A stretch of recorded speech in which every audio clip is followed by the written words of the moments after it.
versículo de número 56.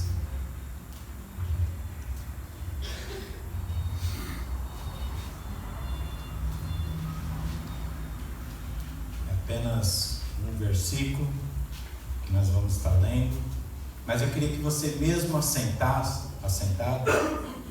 lesse comigo em reverência a palavra do Senhor. Acompanhe aí, a palavra do Senhor em João, capítulo 8, versículo 56, diz assim: Abraão, vosso pai, exultou por ver o meu dia, e viu e alegrou-se. Amém? Vou ler novamente. Abraão, vosso pai, exultou por ver o meu dia, e viu e alegrou-se. Amém? Jesus aqui, neste caso, antes de eu começar a pregação, deixa eu orar ao Senhor. Amém? Senhor Deus e Pai, em nome de Jesus, Senhor, essa é a Tua palavra que o Senhor colocou no meu coração. Que não seja eu, Senhor Deus, mas seja o Senhor a falar através de mim. Em nome de Jesus, Pai Santo e Poderoso, preciso muito da Sua ajuda nessa noite. Pai, em nome de Jesus, usa-me, Senhor, para poder ministrar a Tua palavra aos corações que aqui estão, que vieram aqui para ouvir a Sua voz. Que a partir desse momento não seja eu, mas seja o Senhor. E que Tua palavra, Senhor Deus, possa surgir o efeito para o qual está sendo mandada. Eu oro assim em nome do Senhor Jesus, crendo, Senhor, que pessoas sairão daqui, Senhor Deus, transformadas. Sairão daqui, ó Deus de misericórdia, crendo que só há um Deus. E é em nome de Jesus que eu te louvo e te agradeço. Amém. E graças a Deus. Então, no texto que nós lemos agora, que Abraão, vosso pai, exultou-se por ver o meu dia, e viu e se alegrou. Jesus, ele está pregando para uma grande multidão. Tem várias pessoas ouvindo Jesus pregar, e Jesus, ele fala isso para essa multidão.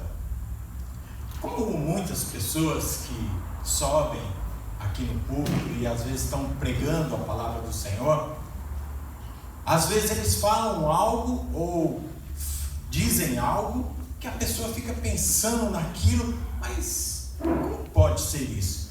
Aí, o que nós devemos fazer? Ir lá e examinar as Escrituras, para ver se o que a pessoa está dizendo é exatamente aquilo que nós gostaríamos de ouvir, ou aquilo que é bíblico. Porque entenda que Deus, ele não vai falar sempre aquilo que você gosta de ouvir, mas aquilo que você precisa ouvir. Então Jesus, ele está aqui pregando para uma grande multidão, os descendentes de Abraão, né? E notem que Jesus, ele está falando isso, mas Abraão viveu 2000 anos antes de Jesus. Então aquela multidão, ela ficou escandalizada com aquilo. Como que pode? Como que pode esse homem, essa pessoa, falar que Abraão exultou? Exultar significa se alegrar, significa uma pessoa ficar em júbilo, ficar radiante, ficar muito feliz, ficar contente ao extremo. Então Abraão exultou ao ver Jesus. Como que? Então aquela multidão ficou aterrorizada com aquilo que eles estavam ouvindo, porque ele estava dizendo que Abraão se alegrou ao ver Jesus. Então eu gostaria de, antes de continuar essa pregação, isso foi só uma introdução, como o pastor, no começo desse culto, leu algo sobre Coríntios, sobre o amor, antes de continuar com essa pregação, eu vou sair fora um pouco desse contexto, mas eu volto aqui nessa pregação. Mas eu gostaria de fazer uma pergunta para a igreja. Você não precisa responder, eu gostaria que você pensasse: se Jesus voltasse hoje, se Jesus viesse hoje, e ele entrasse aqui na igreja, esta igreja, ou qualquer outra igreja do nosso país que você conhece, Jesus encontraria a igreja a qual está escrito aqui na Bíblia? Você acha que Jesus se alegraria com a nossa igreja ou com qualquer outra igreja que você conhece ou que você já frequentou? Será que Jesus entrando aqui vai falar assim, poxa, essa igreja é tudo aquilo que eu sonhei, essa igreja é exatamente o que eu queria? Será que seria assim? E eu queria contar uma história para você entender o porquê que eu estou falando isso. Vamos supor que uma pessoa, um ateu, estivesse em um barco navegando e o seu barco afundasse e ele fosse parar numa ilha deserta. E nessa ilha, a única coisa que ele conseguiu salvar, ou que apareceu lá no meio dos destroços, foi uma Bíblia, nada mais. Ele iria ter que se alimentar das coisas que tinha na ilha, mas nada mais ele tinha para fazer a não ser ler a Bíblia. Como não tinha nada que fazer e ele é um ateu, ele começou a ler a Bíblia e leu ela muitas vezes. Leu ela e começou a se interessar e começou a ver como que seria a igreja de Jesus. Aí essa pessoa pega e fala assim: puxa, Senhor, como eu gostei de ler isso, como eu entendi como que é a sua igreja. Eu gostaria tanto de um dia sair dessa ilha, né, e poder conhecer a sua igreja, conhecer como seria a sua igreja. E aí essa pessoa é salva por um outro navio e vem e entra dentro de uma igreja. Só que o que ele encontra não é a igreja de Jesus. O que ele encontra não é a igreja que Paulo fala em Coríntios, como o pastor leu e como já foi dito aqui. Eu vou dar um exemplo que nós já ouvimos aqui na igreja, só para você entender. A nossa igreja hoje, ela é como um saco de batata. Você pega um saco de batata, pega todas as batatas, coloca naquele saco, amarra ele e olha para ele assim, as batatas estão todas juntinhas, estão juntas, estão unidas. Mas não é essa a igreja que Jesus queria. Jesus, ele quer uma igreja, é como se fosse um purê de batata, algo mais junto, algo mais unido. É como se você pudesse olhar o seu irmão do lado aí, e eu gostaria que você fizesse isso agora, falasse para ele assim: eu te amo. Pode falar para o seu irmão aí, fala assim: eu te amo. Assim, entenda bem, Jesus, ele gostaria, ele queria que a igreja dele fosse isso mesmo. Vou dar um outro exemplo para você.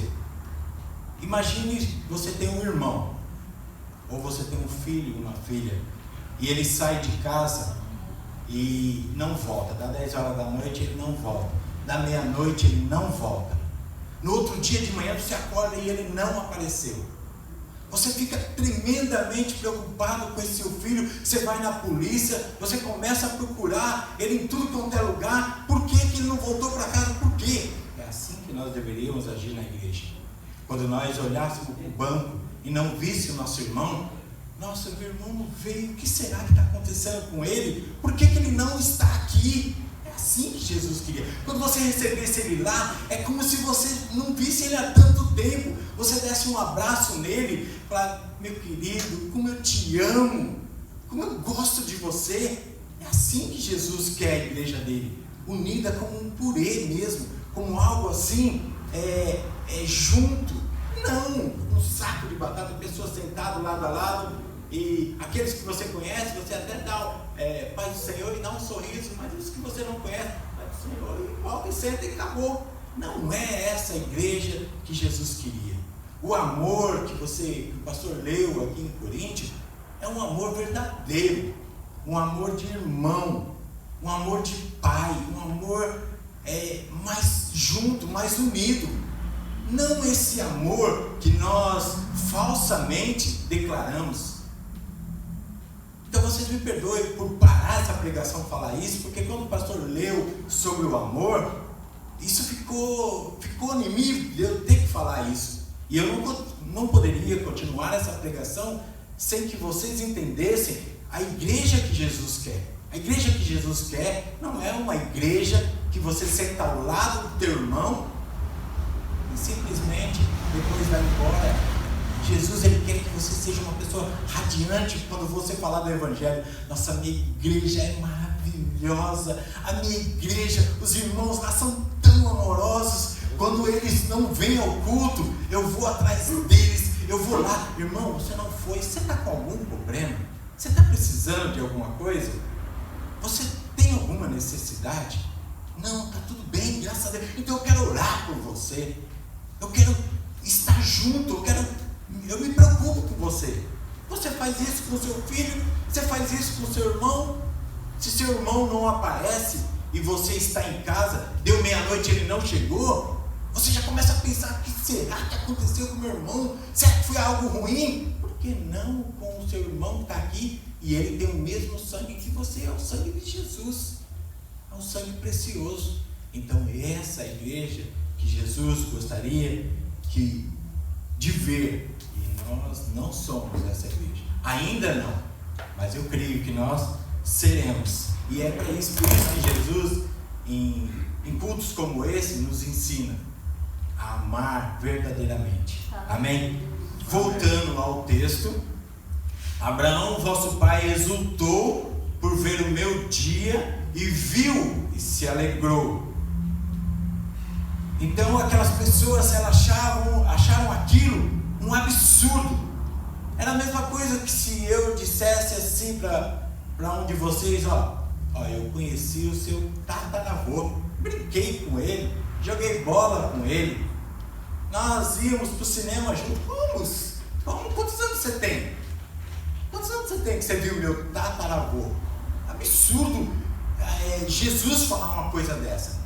E a Bíblia fala que aquelas pessoas, elas ficaram tão furiosas que elas pegaram pedras para apedrejar Jesus. Eles procuraram pedras para acertar Jesus. Mas eu quero dizer para você que não foi exatamente por causa dessas palavras que elas ficaram desse jeito, furiosas, tremendamente, porque naquele momento eles achavam que Jesus, ele era um louco, ele era uma pessoa assim, que não sabia o que estava falando. Então, até então, eles, por mais furiosos que eles estavam, não era motivo suficiente para apedrejar. Mas em João 8, versículo 58, Jesus fala algo que aí sim enfurece eles, a ponto deles pegarem pedras para apedrejar Jesus. E eu queria ler com você João 8, versículo 58.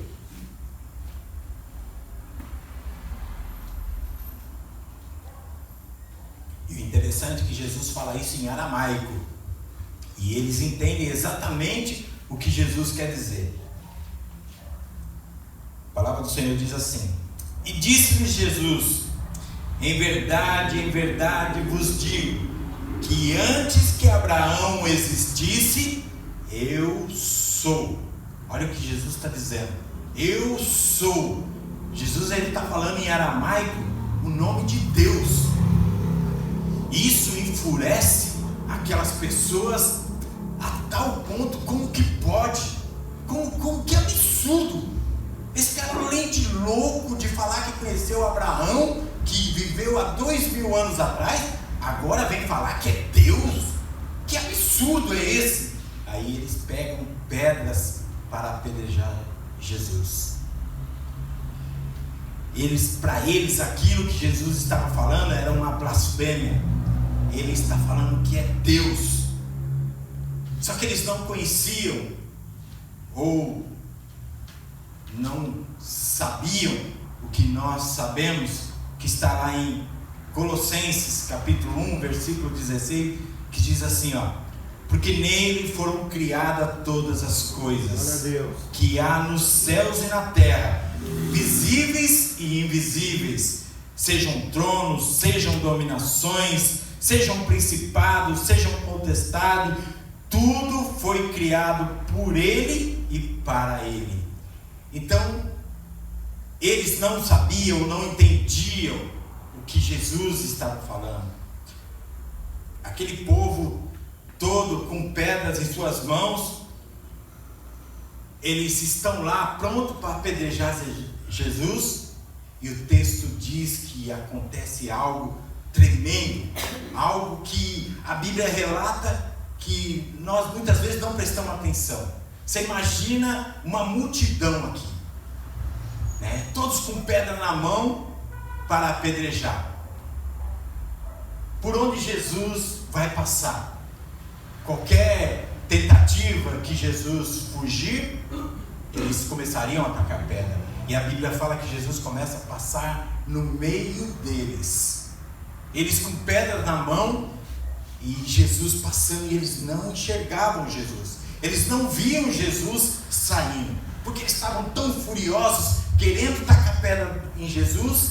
Mas Jesus começa a andar no meio daquela multidão. A Bíblia fala que ele está andando no meio daquela multidão, e ninguém vê Jesus, ninguém vê Jesus passar, nenhuma pedra é atirada. Jesus, ele faz ali naquele momento um milagre que poucas pessoas conseguem descrever, conseguem perceber. Jesus, ele passa invisível.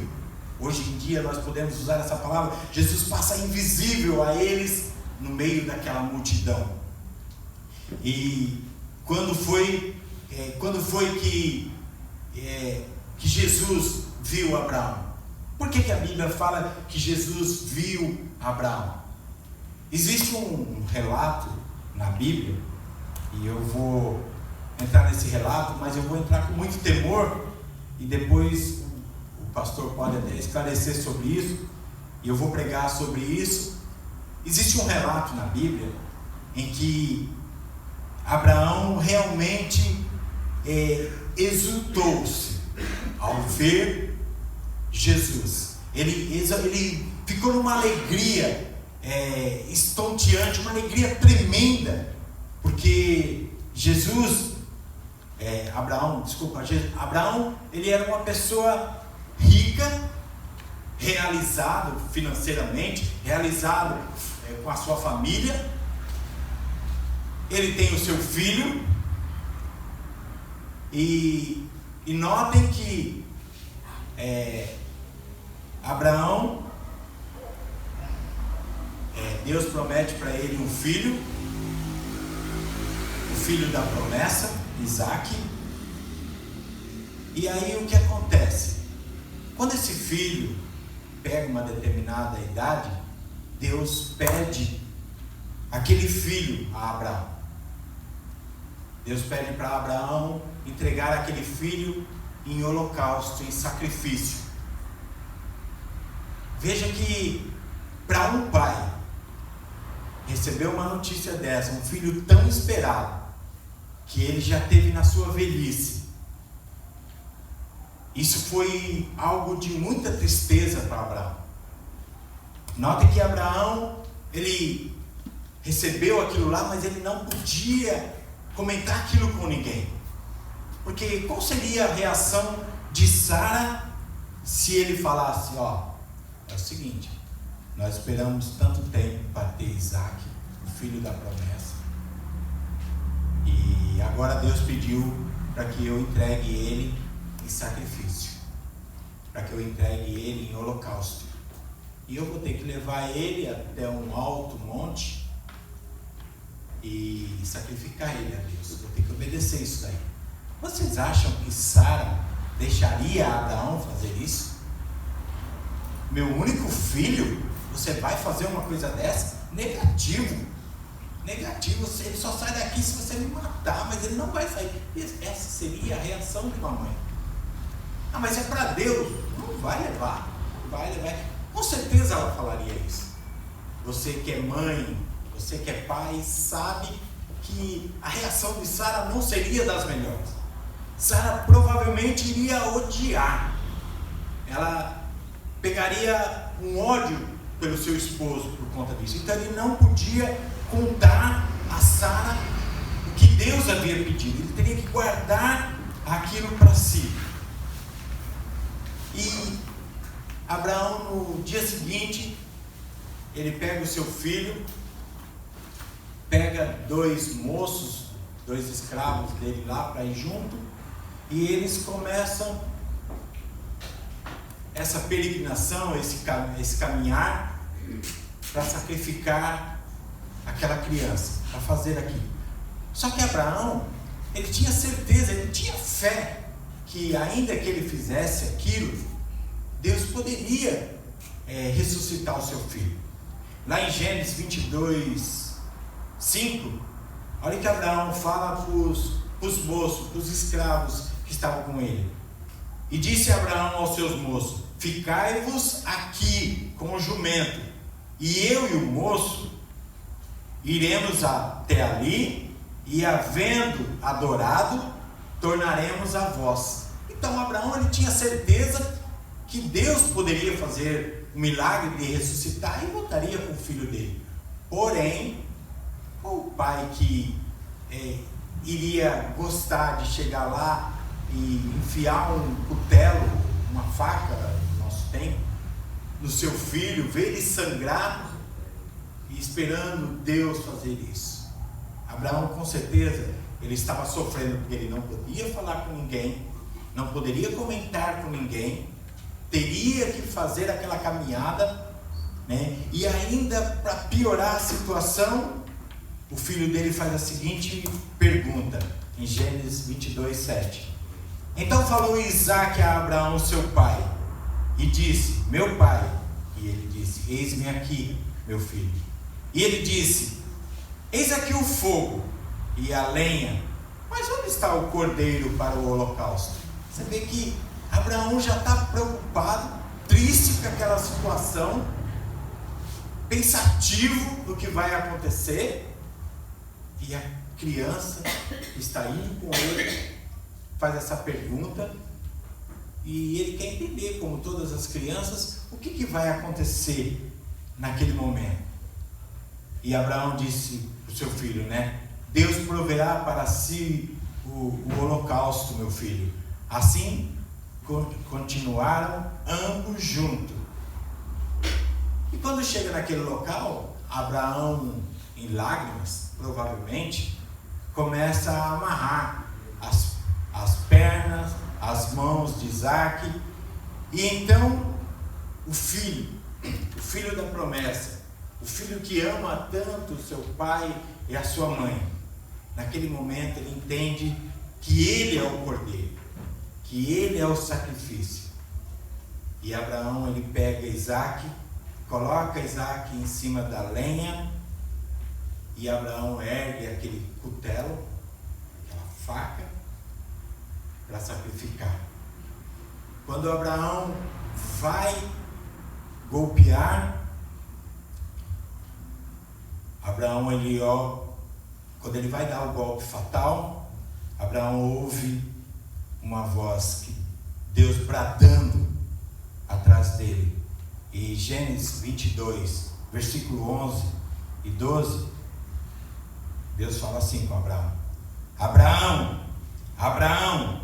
E ele disse: eis-me aqui. Então disse: não estenda tuas mãos sobre o menino, e não lhe faça nada, porquanto agora sei que temes a Deus, e não negaste teu filho, teu único filho. Então levantou Abraão os seus olhos e olhou, e eis que um cordeiro atrás dele estava pelos chifres no mato.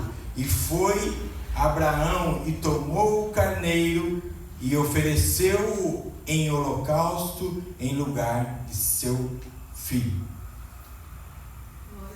Você vê que Deus, ele providencia naquele momento o carneiro para ser oferecido no lugar do seu filho. Como você acha que foi a reação de Abraão quando ele ia daqui lá e ele olha e ver que ele não vai precisar fazer aquilo. Eu vou falar de mim como pai. Nesse momento, eu ia ficar numa alegria tão tremenda, eu ia ficar em júbilo, porque naquele momento eu estava sofrendo, eu estava terrivelmente angustiado por algo que eu teria que fazer, ainda que fosse para Deus, mas algo que eu ia sofrer. Imagina Abraão pensando nas consequências se Deus não ressuscitasse seu filho, se aquilo fosse um juízo de Deus contra algo que Abraão tivesse feito e ele não fosse ressuscitado. Como que ele iria falar para a mulher da sua mocidade, para a mulher que ele amava? Como que ele ia chegar para Sara e falar: eu sacrifiquei nosso filho para Deus? Como que você acha que ia ficar esse relacionamento? Certamente ela ia odiar o resto da vida. Certamente ela não ia querer mais conversar com seu marido. Você pode imaginar tudo de ruim. E tudo isso passava pela cabeça de Abraão. Certamente passava. Ele estava preocupado com tudo que estava acontecendo. Quando ele olha para aquele carneiro enroscado naquele mato, com certeza ele entrou em júbilo de alegria. Ele ficou num êxtase tremendo, porque naquele momento Deus providenciou o cordeiro, o carneiro. Mas eu quero que você entenda que Deus ali, ele providencia um carneiro, não um cordeiro, tá? É um carneiro. Então, porque o cordeiro, na verdade, era Isaac. Abraão levou Isaac para o altar. Ele iria ser sacrificado, ele iria ser entregue no lugar, em sacrifício a Deus. Deus não permitiu, mas o cordeiro era Isaac. O carneiro foi quando você entrega algo para Deus, tendo fé que Deus vai te retribuir. Quando você entrega algo para Deus, demonstrando o amor que você sente, a fé que Deus vai receber aquilo, ainda que você esteja sofrendo, ainda que você esteja passando por algo tremendo, mas você está entregando. Note que Abraão estava entregando o seu filho e não estava pedindo nada em troca. Ele não estava pedindo os seus inimigos, ele não estava pedindo para ser uma pessoa rica, porque ele já era rico. Ele não estava pedindo saúde, porque Abraão, a Bíblia não fala que Abraão tinha alguma enfermidade. Ele não estava pedindo para sua esposa ser curada de alguma coisa, ou para ele ter mais do que ele tinha. Ele estava entregando o seu filho por amor, por temor, por temer a Deus. Ele estava entregando, e Deus, quando ele entrega Isaac naquele local, quando ele coloca Isaac sobre o altar, amarrado pelos pés, pelas mãos, quando ele vai dar o golpe fatal, Deus providencia o carneiro. Nós podemos imaginar que o carneiro ali poderia ser uma figura, poderia, mas a Bíblia não fala que era um cordeiro, fala que era um carneiro. Isaac era o sacrifício, Isaac era o que estava sendo entregue, e o cordeiro é aquilo que você oferece para Deus, a recompensa de Abraão por ser fiel. Abraão recebeu naquele momento o carneiro porque ele foi fiel, e com isso veio a vida do seu filho. Em Gênesis capítulo 22, versículo 16 e 18, e disse: por mim mesmo jurei, diz o Senhor, porquanto fizeste esta ação e não me negaste o teu filho, teu único filho, que deveras te abençoarei e grandissimamente multiplicarei a tua descendência como as estrelas do céu e como as areias que está na praia do mar, e a sua descendência possuirá a porta dos seus inimigos, e em tua descendência serão benditas todas as nações da terra, porquanto porquanto obedecestes a minha voz. Então Abraão, ele foi fiel até o último momento. Ele foi fiel entregando algo que para ele era precioso. Ou você imagina que Abraão tinha algo mais precioso do que o seu filho? Eu garanto para você que Abraão entregaria toda a fortuna dele para não ter que passar por essa situação. Mas Abraão, ele ouviu a voz do Senhor e obedeceu. E aconteceu com Abraão que ele ficou felicíssimo, júbilo de alegria, porquanto não teve que sacrificar o seu filho. Lá em Romanos 8:32 diz assim: aquele que nem mesmo a seu próprio filho poupou, antes o entregou por todos nós, como não nos dará também com ele todas as coisas? Quem tem Jesus tem tudo. Então Jesus, ele é a prova viva de que tudo aquilo que nós fazemos por ele e para ele, com certeza, entendeu? Há uma recompensa, né? Você não pode fazer isso em troca, em querer trocar algo para Deus. Mas quando você faz em amor, quando você faz por amor a Deus, com certeza você irá receber muito mais do que você espera. Vocês imaginem Abraão tendo que passar por essa situação, mas foi fiel até o último momento. Nós, como igreja, nós estamos aqui ouvindo a voz do Senhor, sentindo a presença do Senhor. Deus, ele está aqui. Deus não espera nada mais de você do que a sua adoração, do que a sua sinceridade, do que a sua vontade de vir à casa do Senhor, do que a vontade de não trocar ele por nada. Imagina se Abraão pudesse trocar essa situação por outra. Certamente ele trocaria, mas a fidelidade de Abraão, a vontade de agradar a Deus, de fazer aquilo que Deus esperava dele. Porque você pensa que Deus queria Isaac? Deus queria Abraão. Deus queria o coração de Abraão. Deus queria Abraão. Aquilo lá, Deus permitiu que ocorresse, mas Deus sabia que Abraão certamente seria fiel. Então Isaac ali, ele foi uma oferta que Deus pediu, mas na verdade Deus estava esperando o coração de Abraão, a fidelidade de Abraão. E Abraão, ele passou nesse teste com honra e louvor, porque ele não negou a Deus o filho da promessa, o seu único filho, aquele que já havia sido prometido para ele há muito tempo. Você conhece a história melhor do que eu. Você conhece muito bem essa história. Você já ouviu ela milhares de vezes. Mas hoje você aprendeu que quando Deus espera algo de você, que você entregue, você faça isso com fé, por amor, não por troca. Glória a Deus. Amém? Essa é a palavra que Deus colocou no meu coração. Uma palavra rápida, mas que você tenha sido abençoado em nome de Jesus. Amém? Feche seus olhos. Senhor Deus e Pai, eu te louvo e te agradeço, Senhor, por essa palavra que o Senhor colocou no meu coração. Eu creio, ó Deus de misericórdia, que foi feita a tua vontade, o teu querer, que cada um que ouviu essa palavra, ó Deus de misericórdia, sentiu a sua presença, o teu júbilo, Senhor. E em nome de Jesus eu peço que nós continuemos em espírito, Senhor, sempre, ó Deus, procurando agradar ao Senhor, sempre sendo fiel ao Senhor. E é em nome de Jesus que nós te louvamos e te agradecemos. Amém.